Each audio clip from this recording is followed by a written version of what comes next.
বাবা তুমি কখন আসলা? বাবা তুমি ভালো আছো?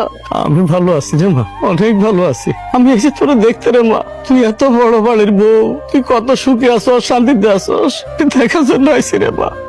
কিন্তু এখানে এসে দেখলাম তুই যে কত সুখে আছোস মা, আমি বুঝে বলাইছি।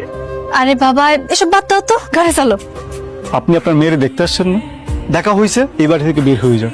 আপনার এই বাড়িতে প্রবেশ একদমই নিষেধ। ঠিক আছে বাজান, আমি তো তোমার বাড়িতে কোনোদিন আবো না। এই মিষ্টি গুলো নে, তুই না এই মিষ্টি পছন্দ করতি, হাতে মা। এই ধরেন আপনার মিষ্টি, পচা মিষ্টি এই বাড়িতে কেউ খায় না। আপনি জানি গেল নি, দাঁড়াই রইলেন কেন? যান। দেখেন আপনি আমার সাথে খারাপ আচরণ করেন, আমি তাতে কিছু মনে করি না, কিন্তু আপনি আমার বাবারে কেন অপমান করলেন? একদম চুপ। এত বড় সাহস তুই আমার চোখের সামনে দাঁড়িয়ে কথা বলছ? তোর না নিষেধ করছি যে আমার সামনে আসবি না। যা এখান থেকে, যা ভিতরে যা। আসসালামু আলাইকুম। ওয়ালাইকুম আসসালাম। কাকা, সারা জীবন মানুষে মাইয়া বাড়ির থেকে মিষ্টি লয়ে যায়, আপনি দি মিষ্টি লয়ে আইতেছেন, ঘটনা কি? আপনি দি কথা কন না, আপনার মন খারাপ কে? কি হয়েছে? আসলে বাজান হয়েছে কি, মিষ্টি নিয়ে মাইয়ারে দেখতেই গেছিলাম, কিন্তু আমার মাইয়ার কপালে সুখ নেই রে বাজান। ওই পোড়া কপালের কপালে সুখ নাই। আমি আগেই ভাবছিলাম এরকম কিছু একটা হইব। আপনার দুনিয়াতে ফুলা খুঁজে পাইলেন না, এরকম একটা ফুলার কাছে আপনার মাইয়া বিয়া দিলেন। ও ফুলা কি ভালো? এই গ্রামের মধ্যে ওর চাইতে খারাপ আর দ্বিতীয়টা নাই। আপনার মাইয়ার জীবনটা তো একদম শেষ হয়ে যাবে।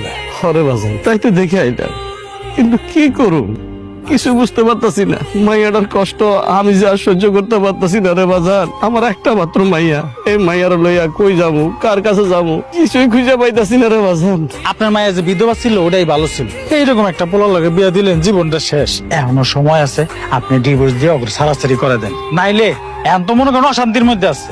এরপরে আপনার মায়ের জীবনটাও হারাইবে। কি লেগে আমার এত বড় শাস্তি দিতেছ আল্লাহ? কি অপরাধ করছি আমি? আমার একমাত্র মাইয়া, তারে কেন এত কষ্ট দিতেছ? এত লেট করে তোমাকে কে আসতে বলেছে? ও আচ্ছা, নতুন বউ বাড়িতে রেখে বাসা থেকে বের হতে মন চায় না, তাই না? হ্যাঁ, কি সব বলতেছো? আমি টাইম মতোই বের হয়েছি। ওই যে বিধবার বাবা, রুবি বাবাটা এসে আমার টাইমটা নষ্ট করলো। হয়েছে হয়েছে, তোমার আর বাহানা করতে হবে না। আজকে না আমাকে গিফট দেওয়ার কথা, কই আমার গিফট, কই মোবাইলটা কই? সবকিছুর মূলে না ওই বিধবার বাবাটা। ও আইসে আমার মেজাজটাই খারাপ করে দিছে। আমি সবকিছু ভুলে গেছি, আমি তোমার ফোনটাও আনতে পারিনি।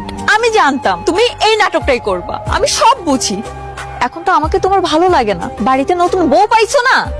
আরে তুমি কি সব উল্টাপাল্টা কথা বলতেছো? তুমি কার সাথে গাড়ি মিলাইতেছো? ও কই আর তুমি কই? ও হচ্ছে একটা বিধবা মহিলা, আর তুমি কি কিউট একটা নাদুস নাদুস মেয়ে, আমার কলিজাটা। এটাই যদি হতো তাহলে তোমার আমার কথা খুব ভালো করে মনে থাকতো, আমার গিফটটা নিয়ে আসতে ভুলে যেতে না। তুমি যখন আমার গিফটটা নিয়ে আসোনি, ফোনটা যখন নিয়ে আসোই নাই, তোমার সাথে আমার কোনো কথা নাই। তুমি যাও, তোমার ওই নতুন বউকে সবকিছু দাও, আমি গেলাম। এই সুমেন, আমি বুঝতে পারছি না, মানে